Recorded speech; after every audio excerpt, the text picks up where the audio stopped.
Bickert, I believe you have the opening question. Oh wait, I'm sorry. I guess you guys would like an opening statement. Ms. Fazio? Thank you. Thank you to the Chamber, thank you to Penn State, thank you for being here, all of you, for engaging the political system. I am Amy Fazio, I'm running for Pennsylvania House here in the 14th District. I like to start by what I often share at the doors. I've been knocking on thousands of doors over the last 12 months. And what I know from being and living in the community is that in different roles, as a school board member, as a business owner, and as a mom, I know this community, and I know that we have more in common than that divides us. I know that we have similar struggles. And if we focus on those goals and we bring people together, we actually can get some results for District 14.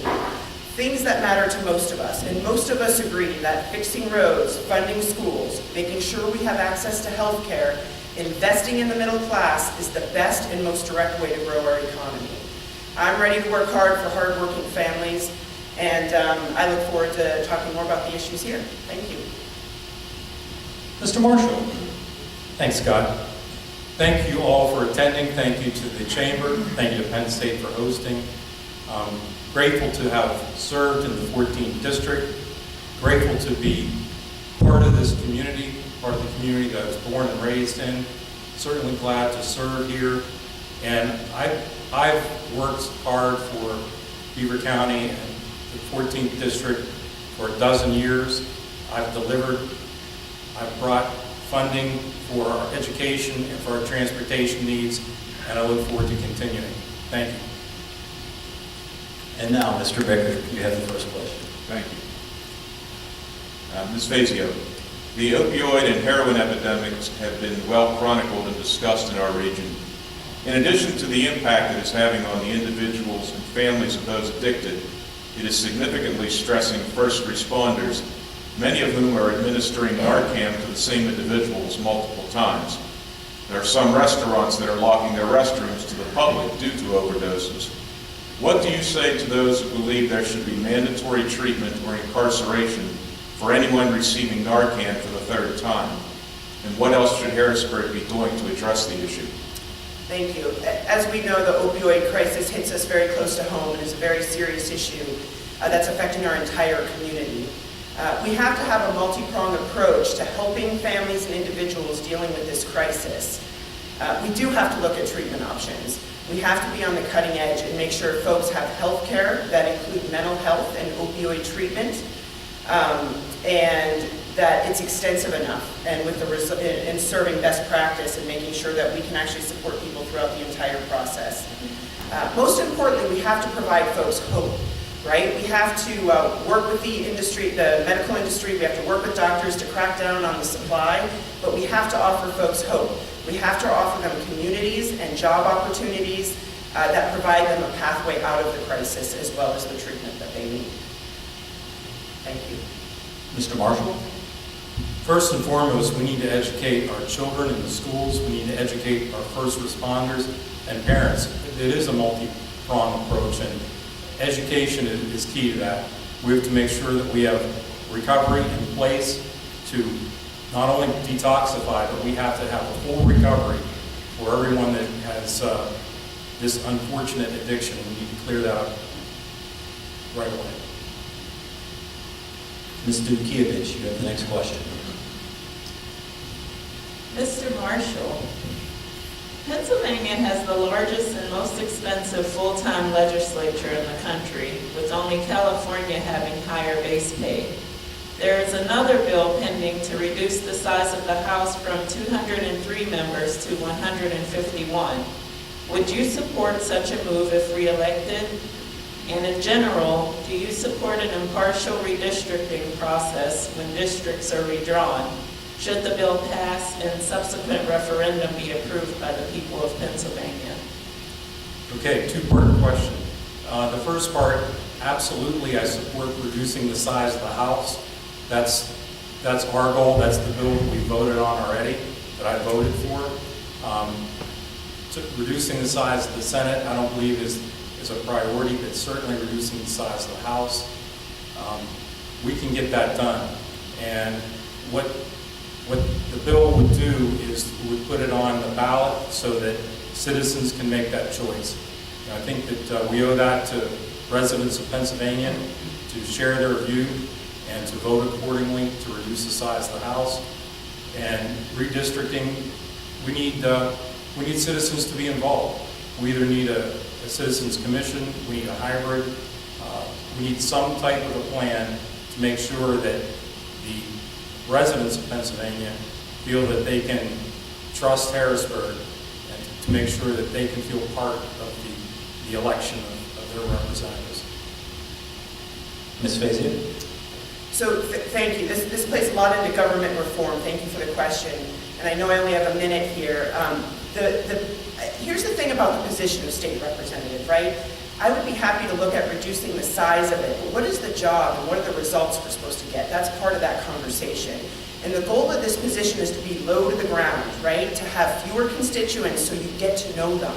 And 55,000 people in our district, we should know our state rep very well. You have the capacity to move around the district and therefore represent the folks in Harrisburg and fight for the resources to bring them back to our district. So it's not as simple as shrinking the size, but let's look at the results also and what they're getting done.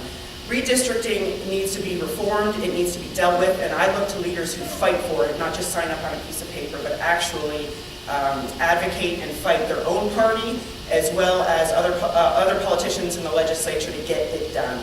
We have to have a fair districting process. Mr. Rubino? Ms. Fazio, the 14th is a very diverse district with independent small business and major corporate employers. Where do you stand on the right-to-work legislation, and what are your thoughts on the advantages and disadvantages when it comes to labor costs and family-sustaining wages, and would you support a mandatory minimum wage of $15? I would support a mandatory minimum wage moving toward $15. We have got to support our working class. The reason businesses locate in communities is because they have resources there, and a trained workforce is one of the key resources they look for.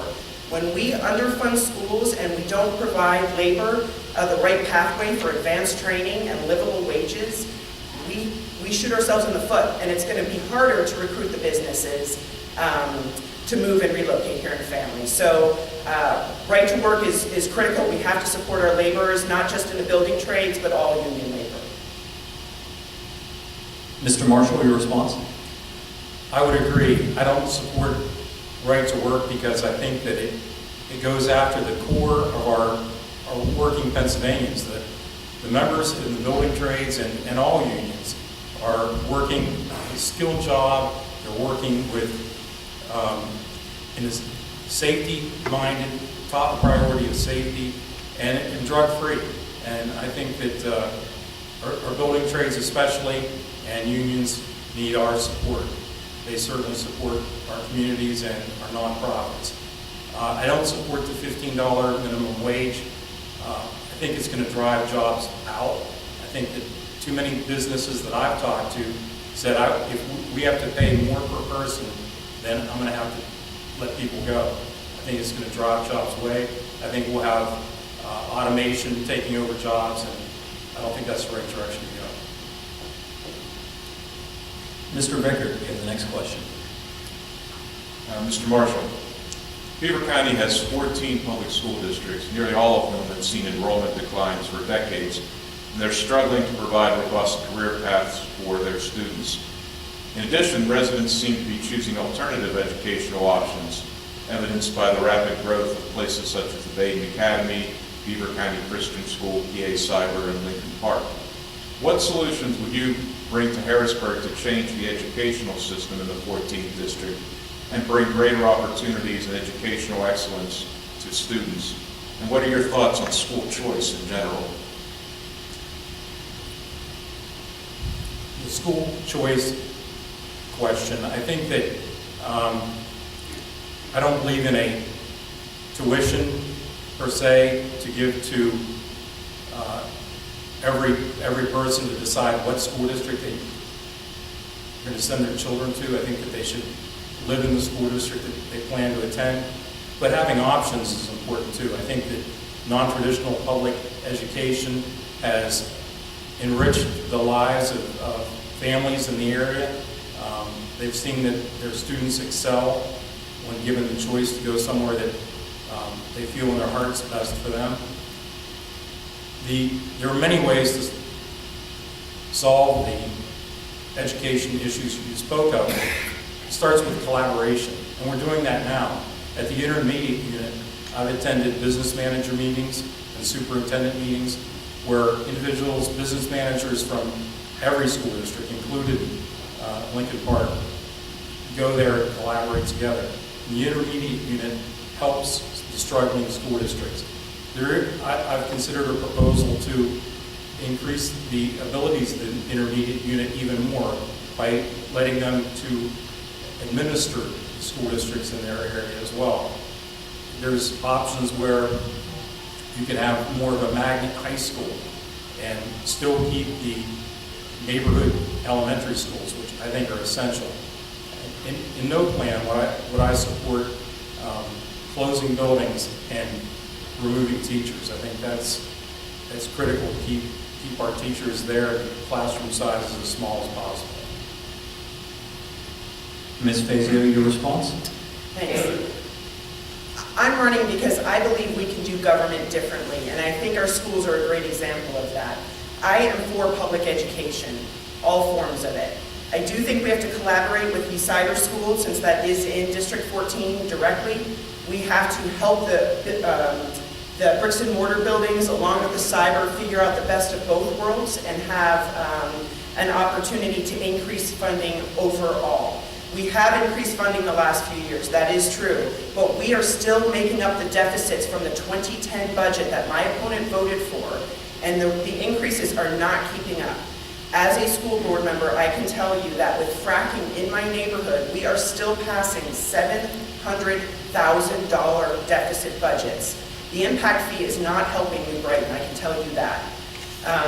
We do have to have collaboration and cooperation, but we need political leaders who are willing to put their neck out on the line and facilitate that process. Actually bringing people together and talking about school mergers, which quite frankly I think is picking up in popularity and needs to be looked at very seriously, and I look forward to working on that in the districts. Ms. Dudkiewicz? Ms. Fazio, the Me Too movement is having a significant impact on workplace cultures across the country and in our national political discourse. What specific changes in workplace law would you like to see out of Harrisburg to provide adequate protection to women who have been or may be subject to harassment or wrongful termination in their place of work?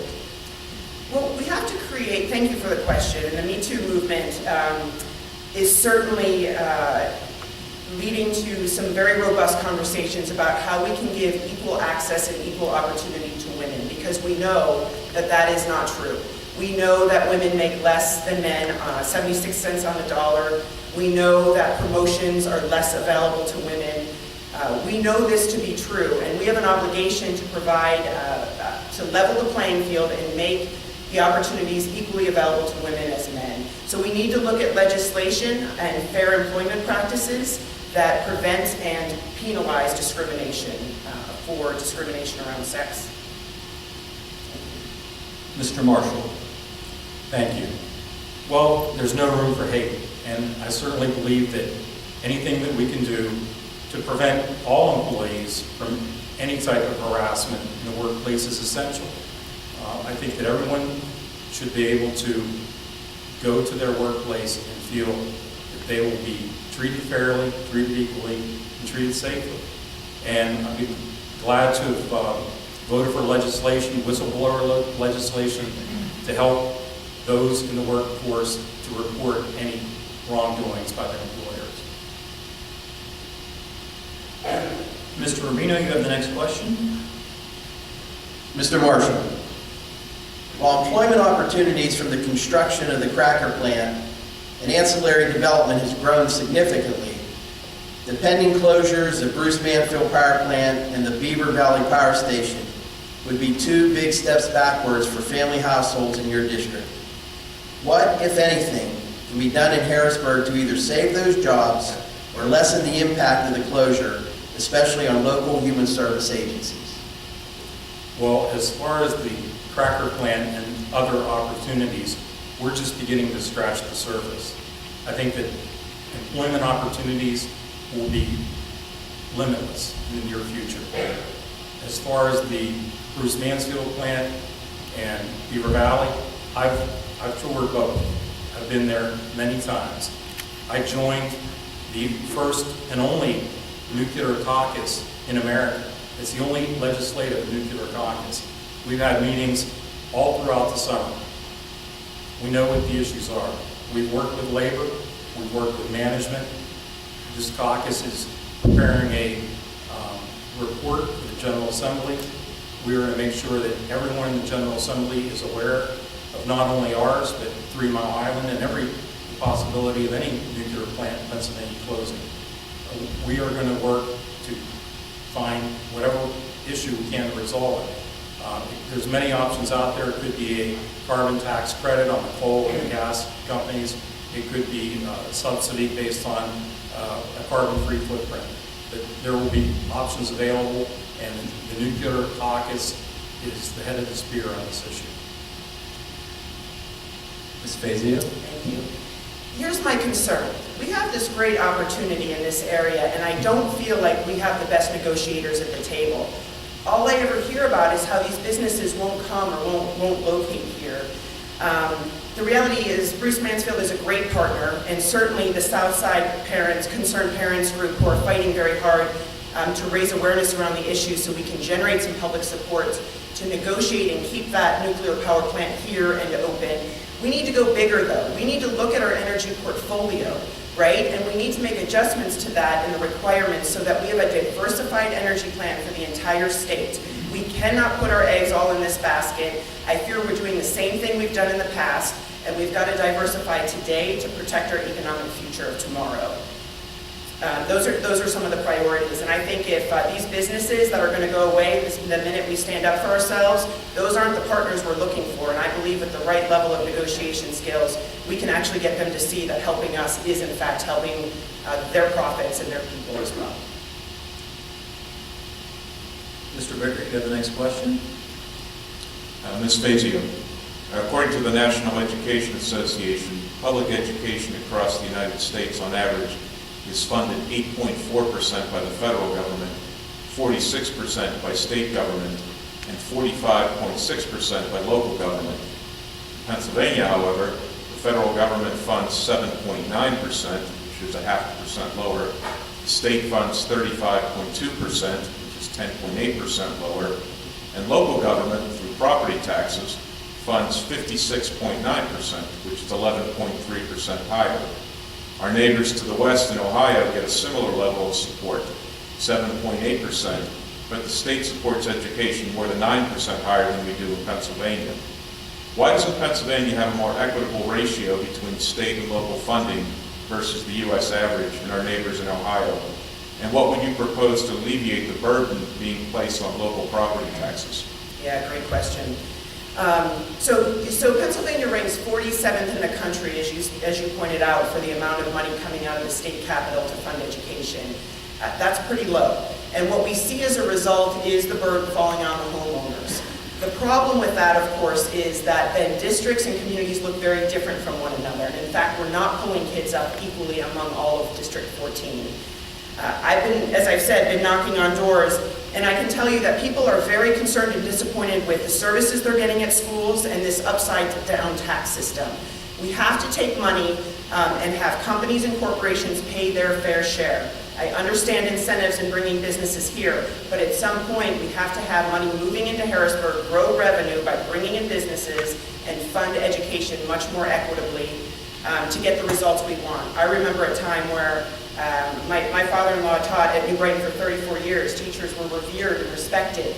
And now I'm afraid that this energy where teachers are to blame for why schools are failing, the reality is it's a systemic failure, and we need to put our money where our mouth is and support our children and invest in the future economy, because that's what it's going to take really to attract businesses. Tax incentives alone will not do it. Mr. Marshall? Thank you. I still revere and respect our teachers. I think they do a great job, and I think that our school districts are considerably better than our neighbors in Ohio.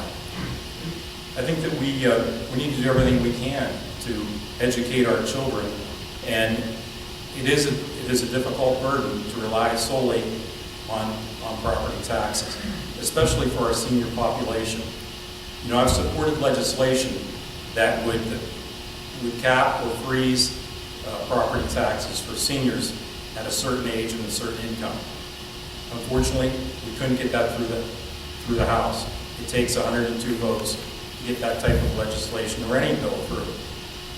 You know, I think that there's many options out there, including broadening the base of sales tax. We do need to take steps to do that, and you know, I support education. Ms. Dukiewicz, you have the next question.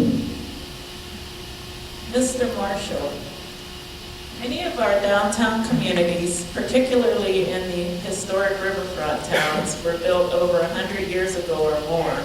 They have blight, some of it created by regulations that make it economically impossible to renovate and repurpose many older commercial properties. The Uniform Construction Code is great if you're building a new Walmart in suburbia, but it's a detriment to traditional downtown communities. What should be done to help entrepreneurs and small business owners to start new businesses in these available downtown properties and prevent the further loss of some architecturally historic buildings to blight? In some cases, the Uniform Building Code can be altered. We've done that. We had in the House, we had a bill that would take the mandate of single-family homes from having a sprinkler system away. There are options. You can make changes. I think really the best way for communities to deal with blight is when the community itself believes that it can do it. We've seen cases where in Monaca, with leadership from the manager, that the community works together, develops a plan, seeks funding through DCD. If DCD approves of their funding, they're getting revenue. In some cases, in Beaver Falls, they looked outside the box to find either tiger paws or the National Guard to come in and help. You know, I believe that we need to preserve our green space and continue to build up our urban areas. I think we need to replace aging infrastructure and replace or repair the buildings, especially historic buildings in our downtowns. We see that happen, and I think it starts with the community itself believing, partaking, participating, good management, and help from the state. Your thoughts, Ms. Fazio? So in growing our economy, it's really a two-pronged approach, as we've been discussing. The first is preparing the community, right? Making sure that we have a trained workforce, that our communities have green space, reduction of blight, and are livable and desirable to be in. We need to make sure that things like healthcare are resolved and there's access. We do need to look at our building codes, and we need to find ways to more readily and efficiently deal with blight, because it is what's going to make these communities more attractive to start business in. We have to make it more accessible for folks to work with the buildings we've got. I do strategic planning for a living. I do it with organizations and communities. And setting the goals and defining what we want in our community is a very important step. And then it's getting the codes in place and legislation so that we can make it affordable and provide the incentives and the revenue for businesses to come in and take care of the buildings, make them habitable and profitable for the communities. So we do need to look at building codes. We need to make those changes to make it easier for businesses. Mr. Rubino. Ms. Fazio, you're not new to running for public office. You've been elected to the New Brighton School Board, so public service seems very important to you. What has been your primary motivation to run for the House in the 14th District, and what is the most important thing you hope to accomplish if you're elected? Well, I'm running for office because I know we can do this better. I know that we can bring people together, figure out where we agree, and get the job done of bringing the resources here to District 14 to attract the businesses and the families that are going to drive our economies forward. I'm running because this is the next step in helping my community. Being on the school board, it was very clear to see there was really not much I could do there to help. We have an amazing team and a tremendous board managing very little money to get the job done of educating our kids. We have cut everywhere we can, and now I'm curious to go to Harrisburg to figure out why money is not going to the things that matter to the most of the people that I talk to at the doors. Healthcare, schools, roads, reliable internet. These are the things that need to be fixed so we can grow our communities. I'm running for office because I want to bring people together, engage folks on a regular basis, and drive the necessary and immediate changes that need to occur. Mr. Marshall, I only have 1 minute. You do? I don't know if I can do it. I was a steel worker in 1982. I saw a lot of friends leave. Families couldn't stay here. There weren't jobs. I stuck it out. I worked for a small business for 22 years before I was elected.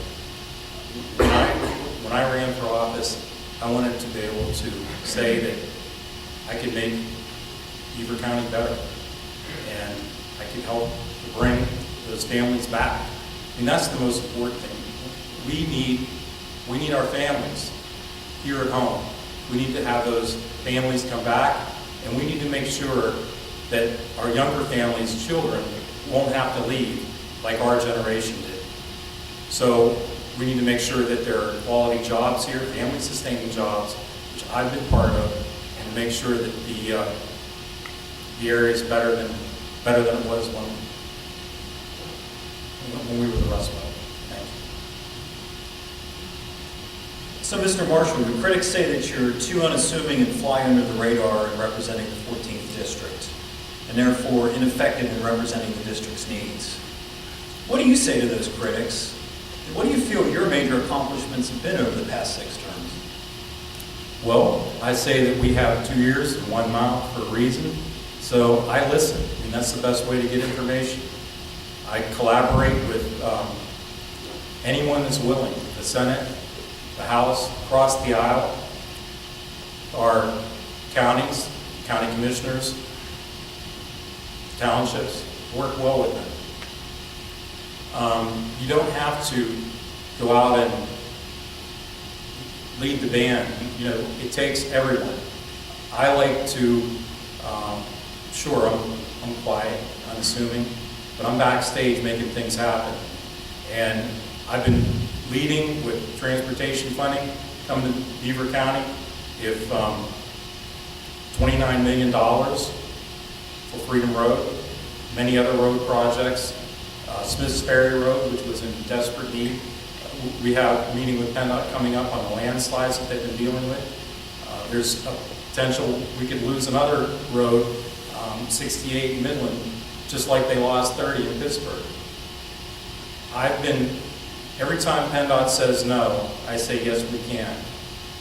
I don't take no for an answer. I keep working until we get it done, and I'm still leading on that front.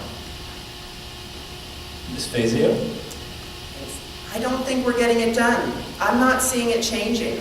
I'm not seeing our schools getting better. I can tell you in New Sewickley, where I live, with drilling and fracking everywhere around me, our roads are terrible, and our township supervisors have no clue how they're going to deal with it. They're not getting big impact fees. In fact, our leaseholders often aren't getting the fees they were promised either from this fracking opportunity in New Sewickley.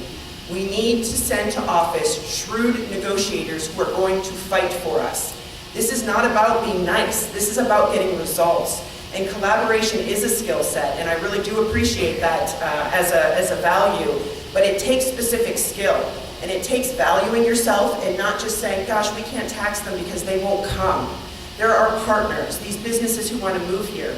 They need to value us because I value us. I value our kids. I value our families. We're worth fighting for, and we need somebody in Harrisburg who's going to be a loud advocate to get the resources here in District 14. I will be that advocate. Ms. Fazio, you now have 2 minutes for your closing remarks. Thank you. So, I have spent a lifetime helping people. I have made a career of it. I have worked in domestic violence. I have worked for county government. I have worked in energy efficiency to help houses use less energy. I have worked at Glade Run Lutheran Services, developing a school for autism. Right now, as a consultant, I'm working with a veterans organization trying to provide healing through video gaming, and an autism organization in Zelienople that provides free services to families. That's what a community takes. It takes all levels. I also work with small businesses and understand the plight and the courage it takes to unlock that front door every single day. We need to bring the strength of all of us together. We need to figure out the vision we want for ourselves and then get very clear what the resources we need here are, and go to Harrisburg and fight alongside with Philadelphia and Pittsburgh and let them know we are worth it. We have the workforce, we have the tremendous communities, the long histories, the generations of people who know each other. We have to capitalize on that, and we need leaders who have the skill set to be out in the community, engaging the community, not just during election time, every year. Door knocking needs to happen every single year. It is the only way to get a direct and palpable feel for what's happening in families. And I can tell you for my family, we battle our health insurance every year. I'm worried about the safety of my daughter's drinking water at home with no information coming out around the fracking in my community. I'm worried about my daughter's school. There is nowhere else to cut. There is no more funding to save. And I worry that we don't have leaders who are as passionate that they need to be to go and explain what is so amazing about our community and why we should have businesses relocate here and families come here, not just because of the tax savings, but because we're worth it. We can grow this economy, we can create change here, but we need to change our leaders to do it. Mr. Marshall, your closing remarks. Thank you, Scott. Thanks again to all in attendance, Penn State, our panel, and our Chamber, of course. I'm a volunteer firefighter. I have been for over a dozen years. I know what the needs are in our community.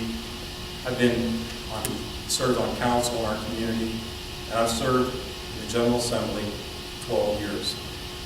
Over that time, I can remember 2008, when we were in the midst of a significant depression. Jobs were leaving. There wasn't much hope. There was a lot of corruption in Harrisburg.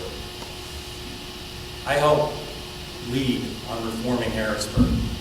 The transparency is much better, considerably less corruption, and Harrisburg is turning around. Beaver County, I think, in my lifetime, I've never seen the economy as good as it is right now. The opportunities are endless for employment, and we're just on the tip of that. I think there's so much more to come. I've led on bringing jobs to Beaver County. I've led on legislation to bring the cracker here. I've led on funding from McGuire Memorial Home to develop their school for autism. I've been leading every day. I've been out knocking doors, not just on election time. I've been out in the communities at municipal meetings, and fairs. I've talked to people for years. I think that we are considerably better than we were 10 years ago, and I'm not done yet. I'd like your support to be reelected, to continue to make Beaver County and the 14th District better than ever. Thank you. Ladies and gentlemen, thank you, Jim Marshall. Thank you, Ms. Fazio.